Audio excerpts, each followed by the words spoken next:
Welcome back, everybody. In this lecture, we're going to be looking at the other side of the coin that we were studying in our previous class when we talked about prosocial behavior. In particular, we're going to be focusing our attention on what sometimes is called in research antisocial behavior, but is also often referred to as aggression.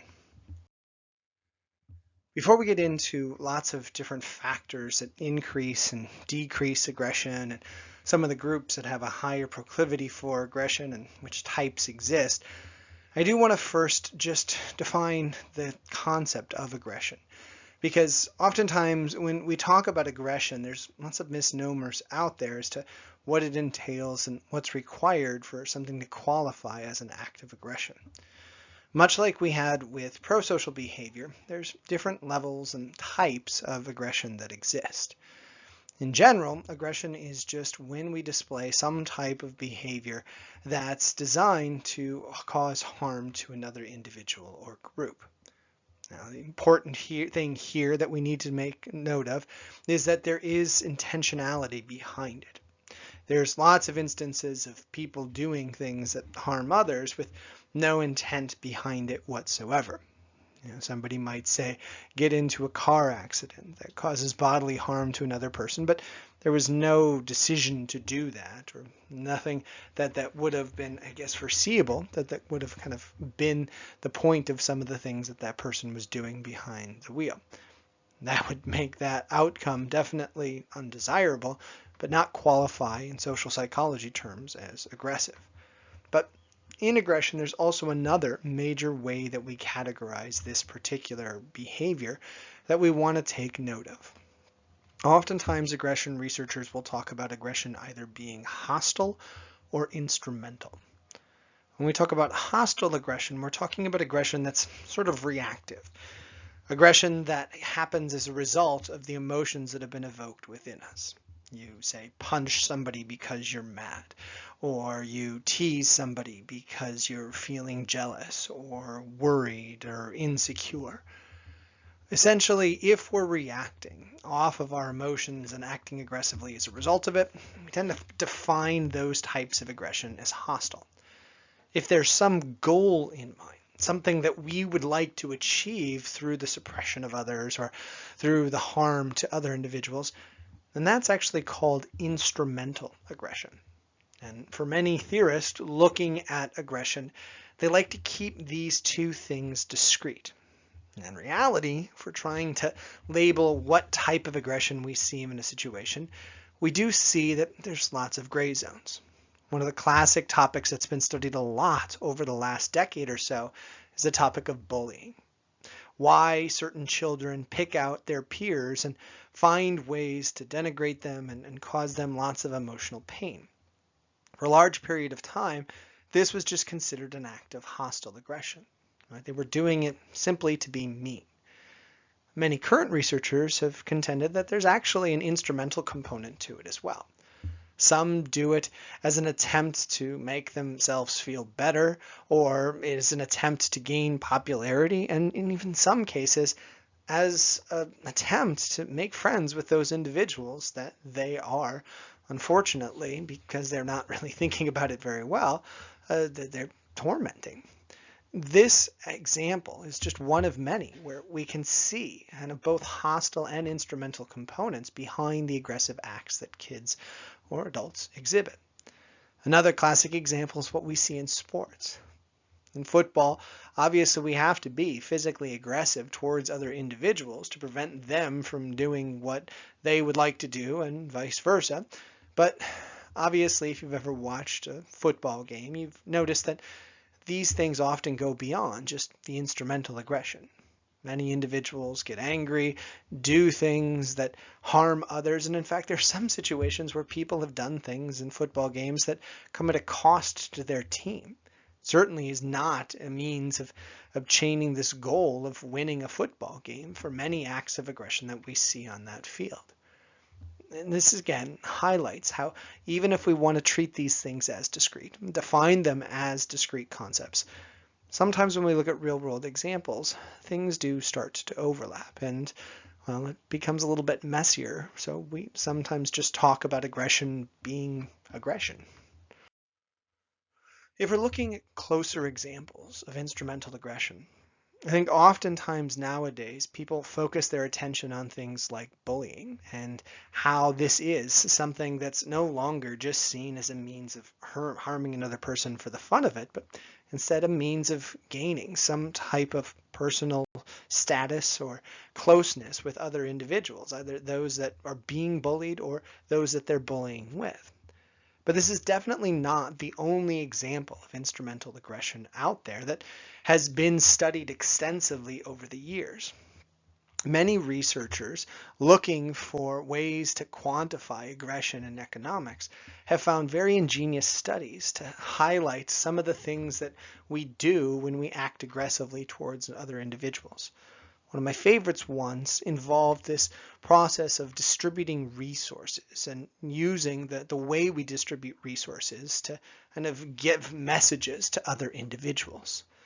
In one classic study that looked at this, participants were invited to come into a study, play a video game, a cooperative video game with other individuals, and then they were asked after the game was over to choose how they would like the resources, the pay for participating in this activity with another person to be distributed. In fact, we can pretend that you're in the study. So let's say you've just completed this game, and in front of you pops up a screen. This screen gives you the option of either giving yourself $8 and the person you're paired up with $8 for participating in this short little study, or giving yourself $9 and giving the other person $6. I want you to imagine what you would do if you were given these options and told that the person you were paired up with would have no knowledge of the choice you made or the options that you were given. They would just randomly be given $8 or $6. So you see this pop up, and make a choice. Make your choice. Now let's say in this study that after you made this choice, whether the 8-8 or the 9-6 choice, a new set of options popped up on your screen, but they seemed to be, in this particular case, directed toward the person that you were playing with.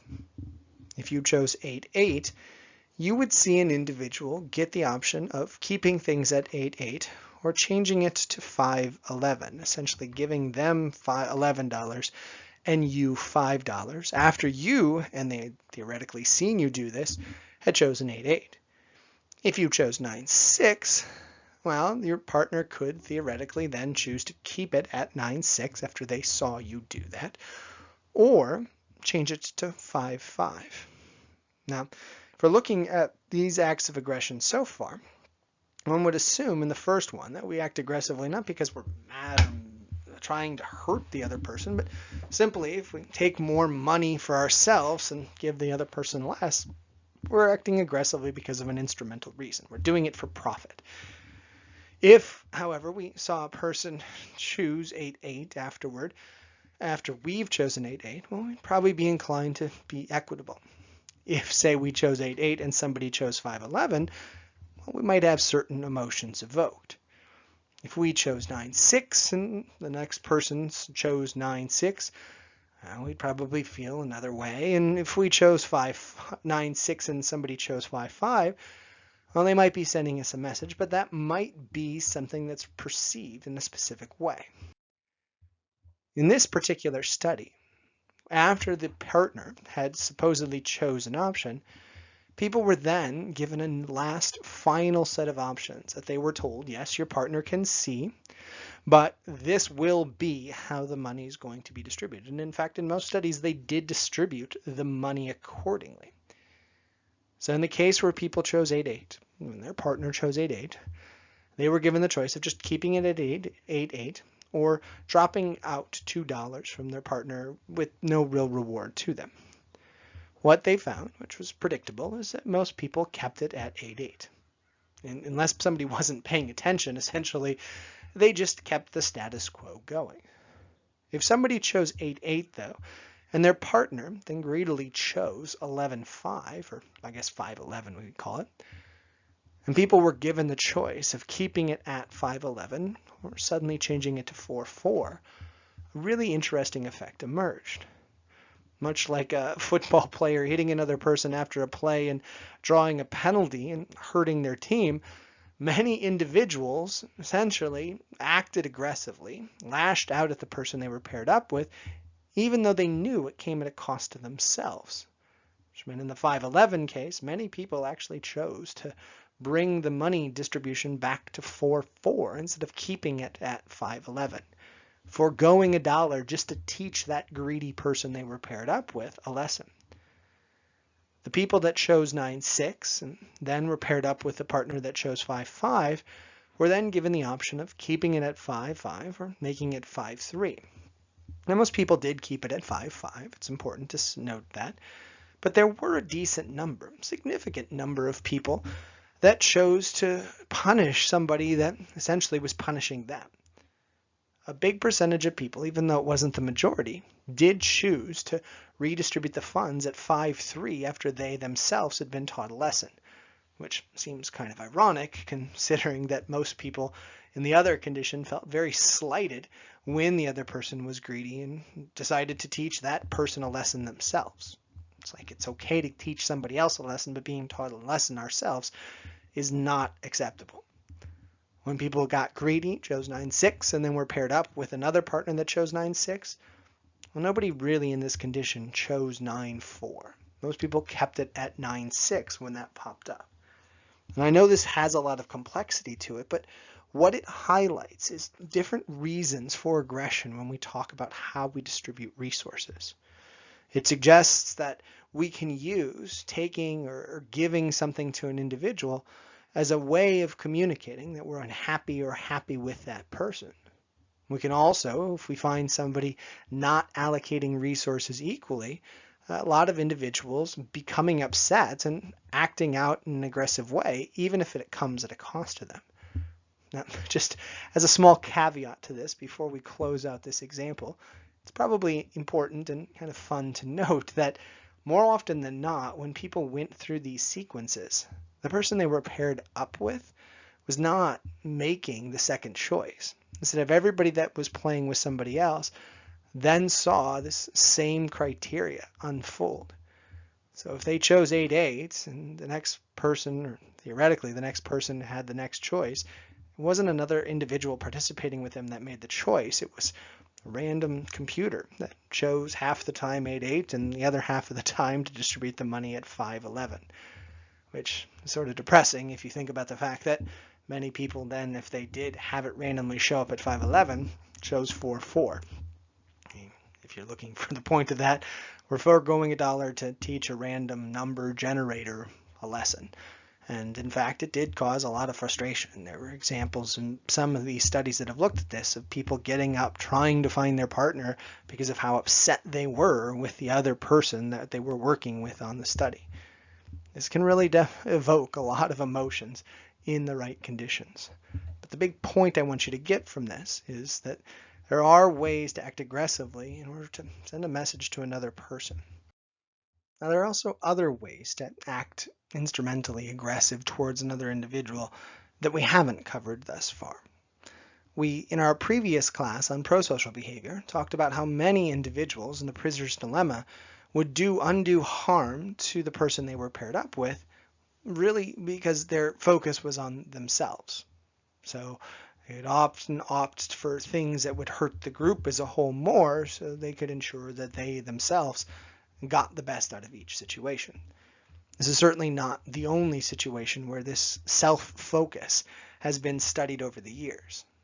Another classic economic approach that's been explored is this thing that we call the commons dilemma.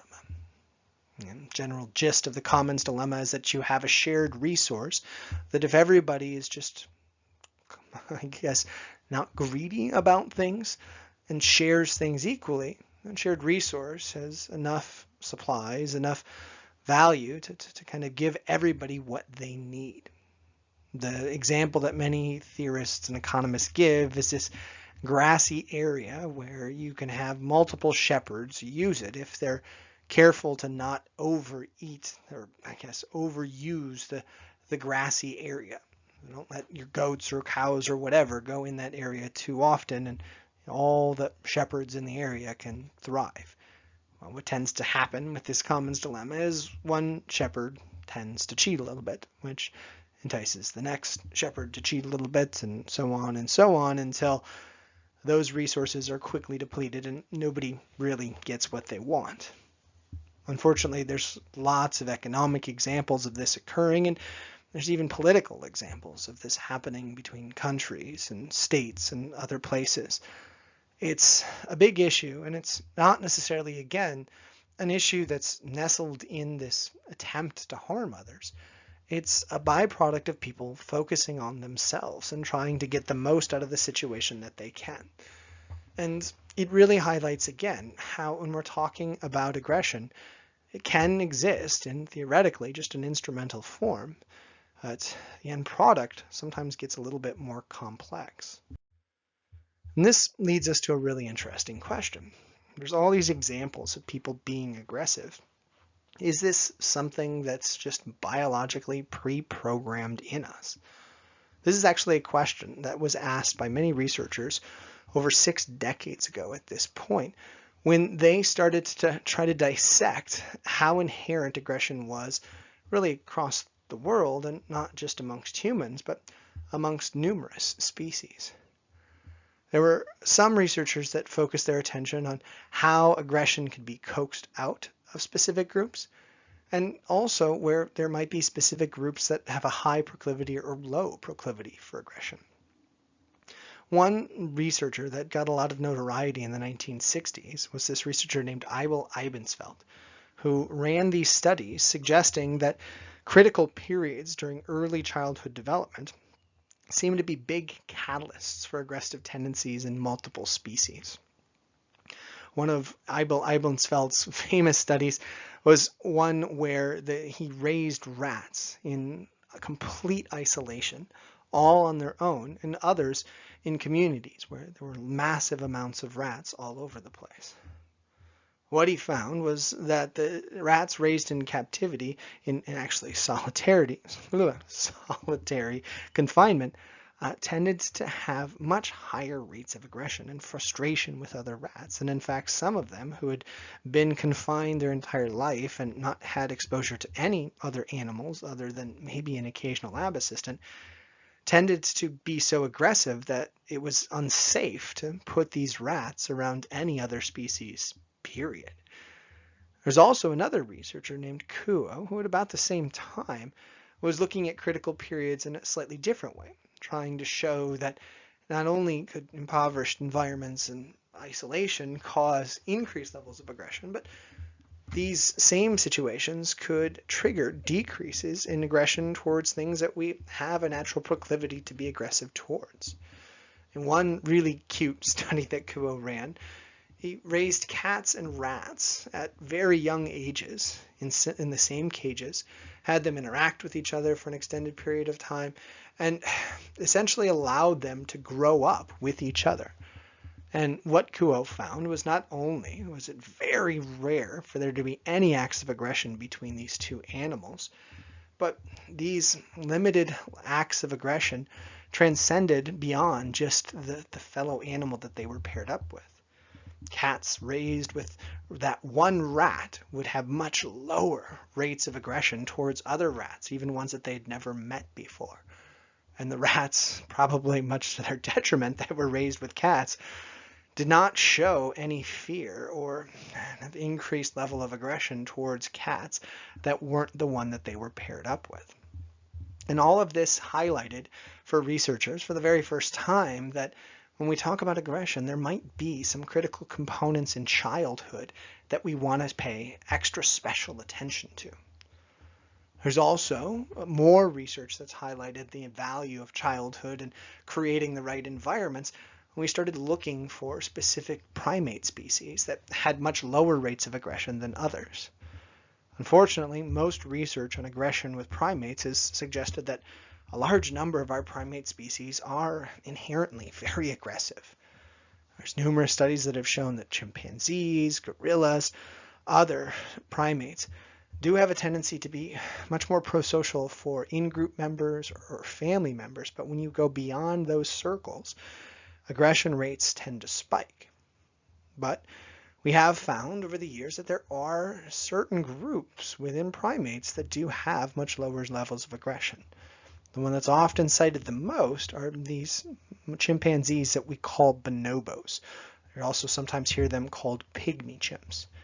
Now, if we were in an in-person class, I'd be showing you a very awkward video about how bonobos have caught the attention of social psychologists over the years, partially because of their low rates of aggression, but also because of this culture that they seem to have created, where their way of resolving conflict is to constantly engage in sexual activity anytime any hostility is raised. And this sexual activity is not something that's done in private, it's done in public, oftentimes in front of children. And the belief of many people studying this species is that this early exposure of young children gives them some of the tools that they eventually start to utilize themselves when they look for ways to calm themselves, when they look for ways to kind of lower aggressive tendencies. Now, it's probably important to note at this point that this is not going to be something I'm suggesting we all try to do at the end of this lecture. I'm not saying that this is the only way to quell aggressive tendencies or that sex causes people to be less aggressive overall throughout their lifetime, but this type of stuff is something that we looked at a number of decades ago to look for inklings as to whether or not we could create environments, we could create childhood stimuli that pushed us to be more or less aggressive. And it eventually led to research that started to look at human beings as well. Numerous studies on human beings have also shown a wide range of aggressive tendencies as we started to study them in the same scientific way we studied other species.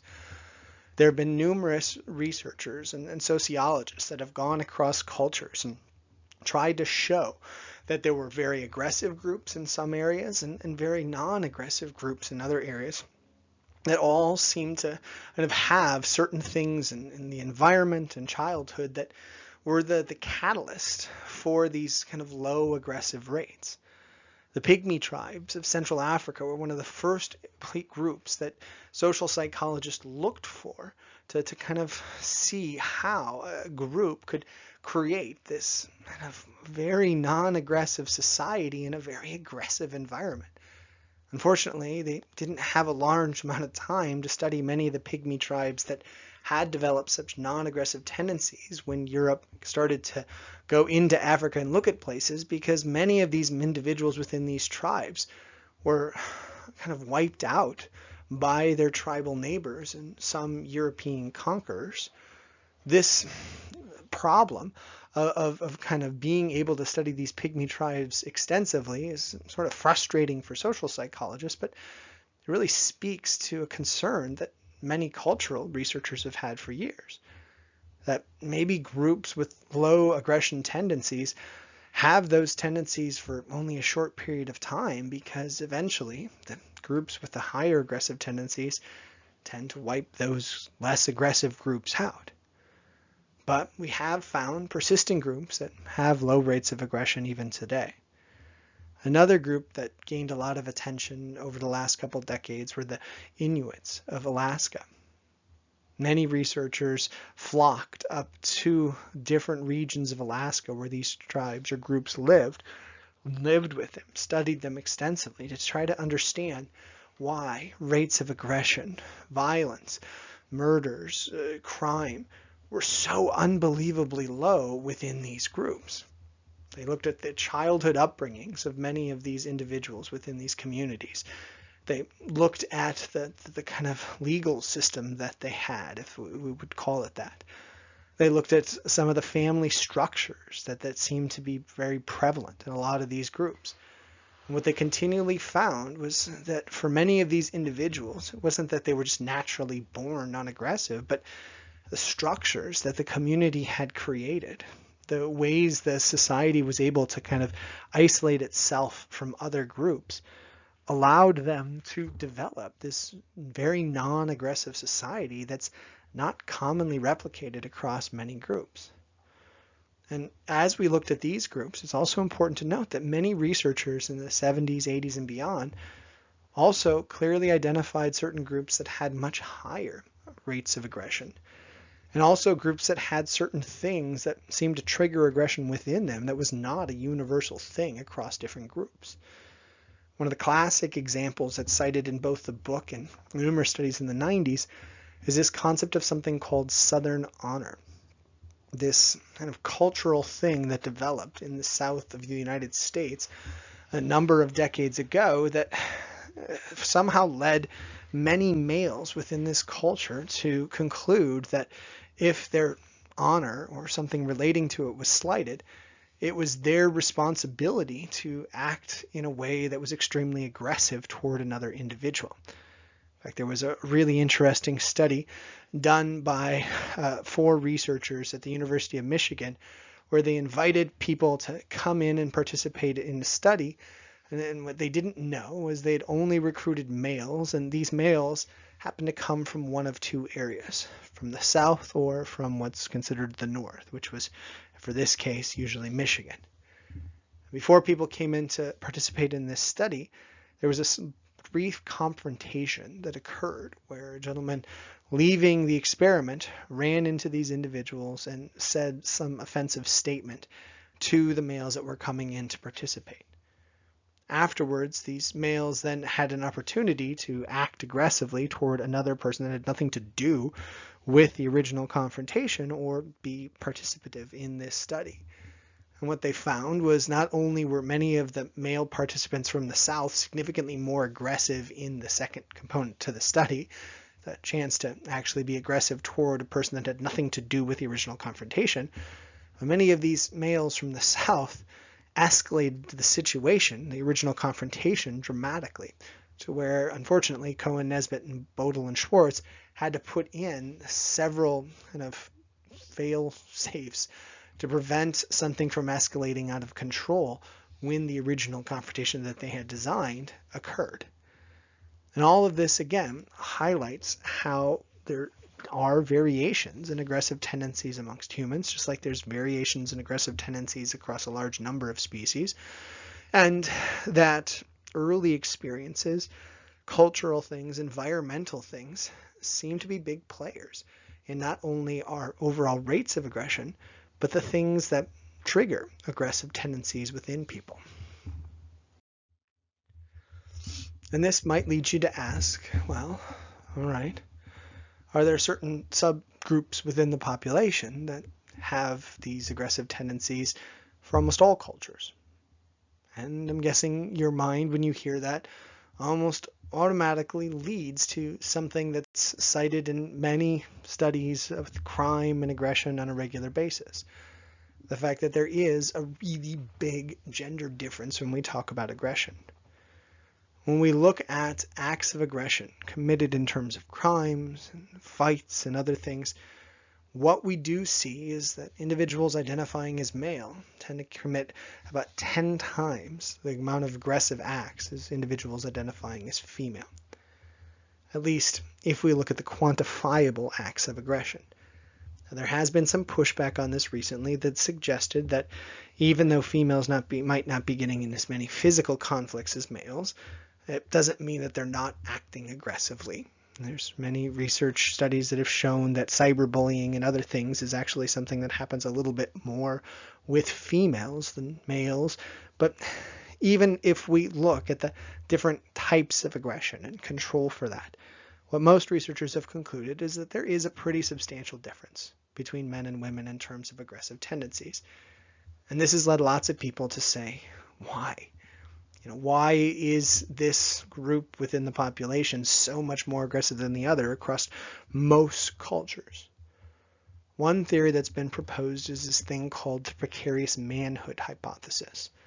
That maybe there's something about being a male within every culture, and this needs to be able to pass on our genes and be seen as superior, that it leads inherently to these higher rates of aggression within males. In species where maybe there's a difference in whether or not males get to kind of pass on their seed based on their ability to survive, this theory suggests that in those species maybe we wouldn't see that aggression. But in the other ones, like in humans, well, this is just considered an inherent thing. This also has been linked, if we're looking at rates of aggression in males, to biology. Some researchers have suggested that maybe testosterone and other hormones floating through our system that impact not only our body's function but our brain might make us significantly more aggressive. Some studies have shown that higher rates of testosterone in males tend to lead to larger sizes of males and, well, just changes in the overall body structure of males. And as the body changes, as testosterone levels rise, we do see a correlation between those things and aggressive tendencies. The correlation isn't extremely strong, mind you. It's not this absolute thing where if you're a male that's muscular and tall, you're automatically extremely aggressive. But when we look at extremes, we do see this correlation becoming even stronger. There were actually studies done there. They went into prisons and fraternities and asked individuals within these groups to identify the most aggressive males within these groups. And what they almost always found was that the ones that were rated extremely aggressive by their peers tended to have testosterone levels that were through the roof in comparison to the normal population. And all of this highlighted again the fact that there might be a biological component to aggression when we look at testosterone and other changes that occur as a result of this, well, more masculine hormone that exists. And in fact, there have been studies in the past that have suggested that this is not just a correlational thing, but a causal thing. There was a researcher named Moyer in the 1980s that intentionally injected male rats with testosterone and then exposed them to different conditions that gave them opportunities to act aggressively. And what Moyer found, and this has been replicated by others, is that as testosterone increased in these rats, they did become more aggressive towards other rats. And this is something that seems to be the case for humans as well. It's not absolute. We all react to hormones differently. But since testosterone does do things like increase our heart rate, it causes us to kind of be more physically active, there's the potential that correlation is not just correlational. There could be causal factors involved, even if it is much more complex than just a one-on-one thing. And this leads us to our discussion of social factors. We've sort of alluded to some things already about things in the environment that can trigger aggressive tendencies. We've discussed how instilling certain emotions, in particular anger, within individuals can trigger aggressive tendencies within people. This is something we're going to look at extensively as we progress into the next half of this module. But I do want us to recognize that there is a clear connection between feelings of anger, feelings of fear, and increased rates of aggression. But there are things that can really exacerbate this effect. As we've talked about, things like gender and testosterone and specific childhood environments might be big catalysts to increasing the likelihood that anger leads to aggression. But there's also some studies that have shown that just having violent cues within the environment can also trigger aggressive tendencies as well. In one particular study done by a pair of researchers named Berkowitz and LePage, they had participants come in and participate in a learning activity. Now, in one situation, people in this learning activity were given prompts that allowed them to be relatively successful and only get shocked once or twice when they themselves were the learner. It's probably important to note that shocking was entirely arbitrary, and the person shocking the other person was told just to zap this participant, true participant, when they felt that that person needed it. And in one condition, the Confederate, the person theoretically shocking the other person to teach them, only shocked them once in this relatively easy task. Then these individuals were asked in this one condition to shock another participant in a similar task, and they measured how long that person pushed the button to shock the other individual. And what they found was when people were only shocked once, they weren't really put into a situation where they were angry, They were pretty nice to the person they were paired up with, and they very rarely shocked the person, and how long they shocked them was very, I guess, limited. But when people were shocked several times when they were participating in this learning task, and then they were asked to shock another participant, what they found was that that anger tended to trigger higher rates of shocking and much, much longer pressing of the shock lever. What made this even more interesting, and this is when we get to the cues component, was that when people were in environments that seemed to suggest hostility or physical aggression, the people suppressed that shock lever even longer. When people were in a room with just a bunch of random weapons like guns and other things not really relating to shock, they pressed the lever about 0.05 of a second more. Definitely significantly more, just a little bit more if we're talking about it on a quantifiable level. If people were in a room filled with associated shocking instruments and other things that kind of highlighted the learning process, they suppressed the lever even more, an extra 0.07 of a second. And all of this, sorry, thousandths of a minute, hundredths of a second essentially, this highlighted how when we're angry, we do act more aggressively, but if we're also in a place where there's cues relating to aggression, now that triggers even more aggression within us. It's also something that's been tied to another environmental thing that has been long known to be associated with aggression, and that's heat. You might have heard the phrase, and the book talks about it being hot in the collar, and it's suggesting that you're more prone to anger when you have this heat that's put on you. In the 1970s, numerous studies showed that we can actually correlate the temperature on a day within a city and crime rates within those cities. And this has been done for multiple cities, not only in the United States, but across the world. We've also been able to show in other studies that if we manipulate the room that people are participating in, we can get them to be more aggressive towards other individuals through either shocking them or doing things that are defined as more aggressive based on the study design. It's important to note, though, that it doesn't mean that if somebody's in a hot environment their entire life that they're inherently going to be aggressive. Many people live in very hot places, and it doesn't mean that they're all engaging in fist fights on a regular basis. And many species spend a large amount of time in very hot places, but they don't inherently have aggressive tendencies. But if there is a comparatively hot moment where we're warmer than we typically are, we do see increases in aggression. How does this relate again to anger and all the stuff that we've talked about? A lot of people looking at this heat effect have surmised that it's really a byproduct of the fact that as we get hotter, we sort of misperceive the increased blood flow, the increased kind of laxness of our skin, and then we start to think of it as an indicator that we're angry, we're ready to fight. We've essentially activated this thing called our sympathetic nervous system, the fight or flight system.